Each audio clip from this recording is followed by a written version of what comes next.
Yo, how's everybody doing today? It's your boy Airboy, and I'm back doing another FanBoyAaron review. And today I got the very impressive Jurassic Park, or Jurassic World. Which one is it? Let me look at the box. We'll say Jurassic Park. The Jurassic Park Hammond Collection Ceratosaurus.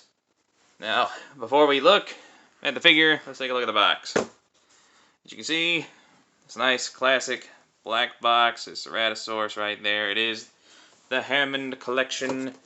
This side of the box, you got a nice fiery image there.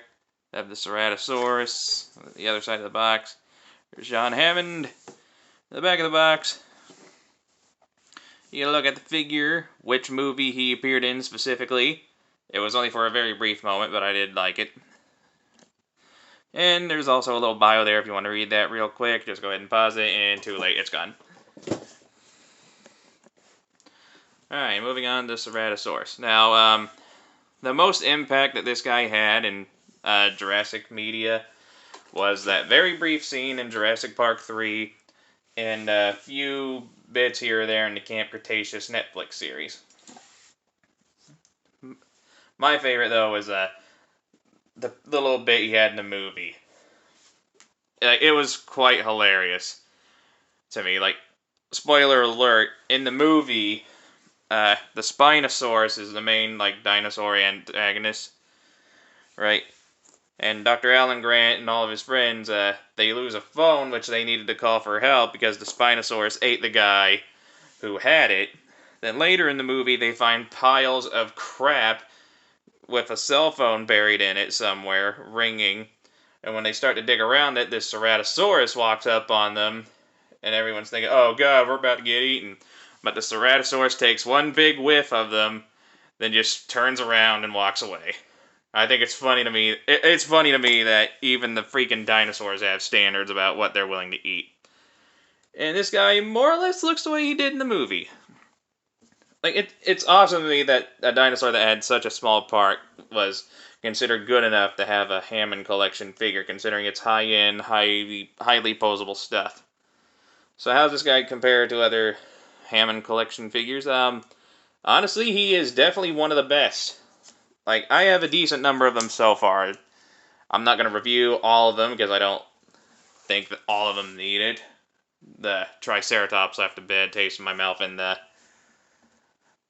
Amber Collection Raptors are way better than the Hammond Collection Raptors. But this guy definitely deserved a review and a figure made for him because he is easily one of the best on the line. I don't think he's better than the Rex. The Rex still holds the #1 place at the moment until they come out with a Spinosaurus or a Therizinosaurus. That's going to be my opinion on the matter. But still, this Ceratosaurus is a very close second. There's a hair on my screen. Anyway, if you don't want to toss over the full 50 for the Rex, this guy is not a bad way to go. Despite his size in comparison to her, he is just as high quality, almost as posable, and he's a lot more affordable. Also hogs a lot less shelf space. The only real issue I've had with him is balancing. As you can see, it can be a little tricky getting him to stand. I wish this tail had just a little more counterweight to it. That was the purpose of the tails in real life, by the way. To help them keep their balance, but it's not doing this figure any favors. Really, in terms of quality, that's the only issue I have. One other quality issue I had, I bought 2 of these because the first one I bought had 2 left hands for some reason. I don't know if that's a widespread issue or if it was just an isolated incident, but this one does not have this issue. It has symmetrical hands. Or it has the right hands or whatever. This one is fine. The only real quality issue is balancing, and that's probably something that all of them have. Anyway, let's get a closer look at the details and the colors. As you can see, this guy has lots of nice molded detail all throughout. What the heck am I doing? That is not what I meant to do. Okay. Lots of nice molded detail all throughout. A little background info on the Ceratosaurus. It is a carnivore from the mid to late Jurassic, I believe, which existed around the same time as most of the large sauropod dinosaurs, like the Brachiosaurus and the Diplodocus. And it lived alongside one of my favorite carnivorous dinosaurs, the Allosaurus. I hope the Hammond collection gets around to making one of those. I would love to have one. Well, anyway, back to the details on this guy. I really like the colors.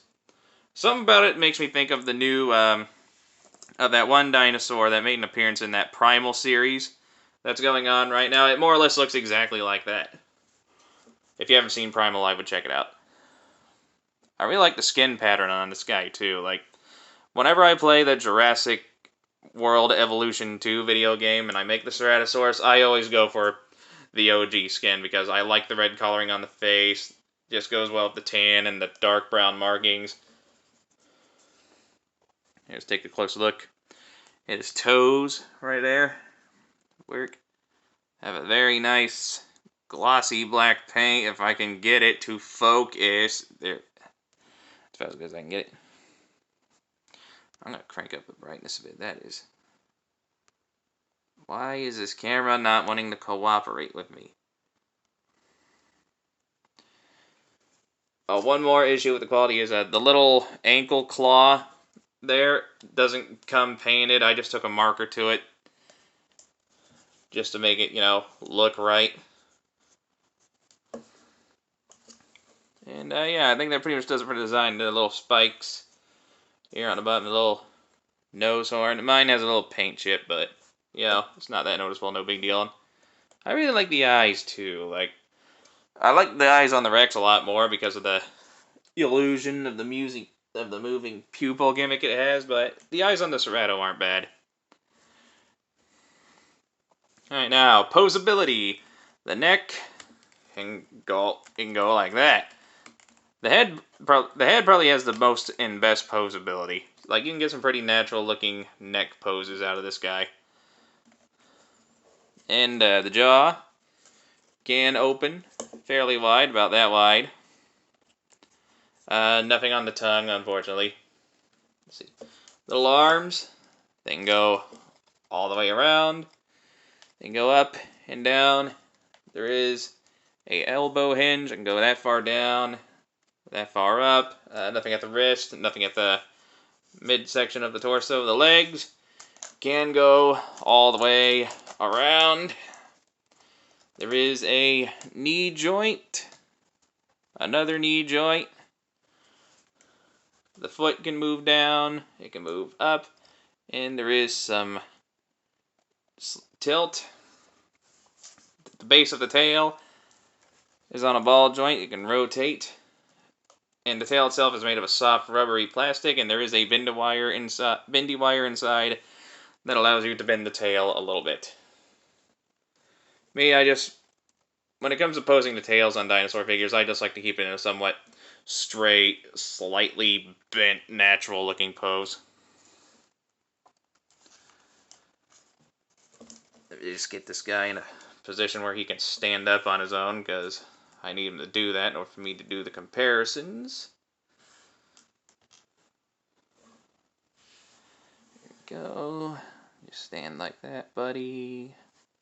And again, my only issue with this guy is I wish that the tail had just a little more weight to it. It would help him stand up better.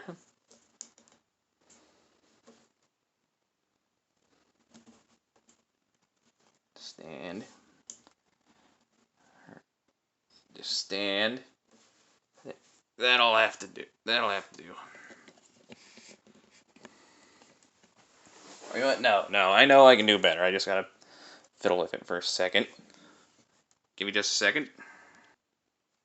There we go, I got it. One more bit of the articulation I forgot to mention. The hips can move in and out a little bit. Give them a slightly wider stance. It helps a little bit. Alright, now, comparisons.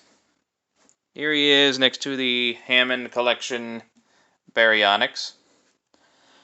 As you can see, he's just a little bit bigger and beefier than Baryonyx.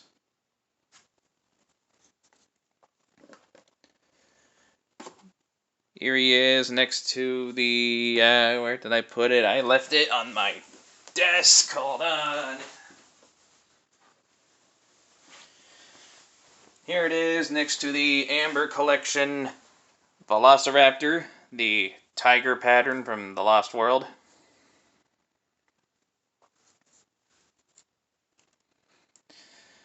Here it is next to the Beast of the Mesozoic Ceratosaurus. Correct me if I'm wrong, but as far as scaling goes, I think these two are more or less accurate. I mean, they wouldn't have existed at the same time, as I recall, Ceratosaurus existed in the Cretaceous, where Ceratosaurus existed in the Jurassic. But if they ever did meet, I do believe this scaling is accurate. Alright, and last but not least, the dinosaur I'm going to have to include in every review when I do comparisons now. Here he is next to Rexy. And I read a comment saying that that is supposed to be Rexy. Well, they should have added her battle scars then. As you can see, the Tyrannosaurus is quite a bit bigger than the Ceratosaurus. In real life, I don't think the Rex would have been that much bigger than the Ceratosaurus, but I do know it was definitely bigger. Let's get the Rex out of there. Alright, I think that just about does it. Now, move the camera back. A little adjustment here. Now, if you got him in a somewhat natural pose, like this, he stands at about a little over 5 inches. And a whopping length from nose to tail tip. Again, if you got him in a natural pose, looks like about 1 foot 1 inch. And at the time of release, he goes for anywhere between $20 to $30, depending on where you got him. I got mine at Target. After tax, it was like $23, $24. Now, do I think he is worth that price, and do I recommend picking him up? Hell yes. He is a very high-quality dinosaur figure. Despite my little nitpicks about him, he's easily one of the better figures among my dinosaur collection. Like, the Rex only has him beat by a little bit. And he's just a very fine addition to the collection. And I'm loving these Hammond collection figures. I hope they keep making them.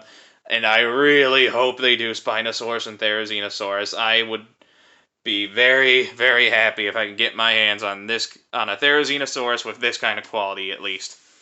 So this has been the Jurassic Park / World Hammond Collection Ceratosaurus. If you enjoyed this video, hit that like button, leave a nice comment, enjoy the rest of your day, and I will catch you all in the next video. Bye-bye.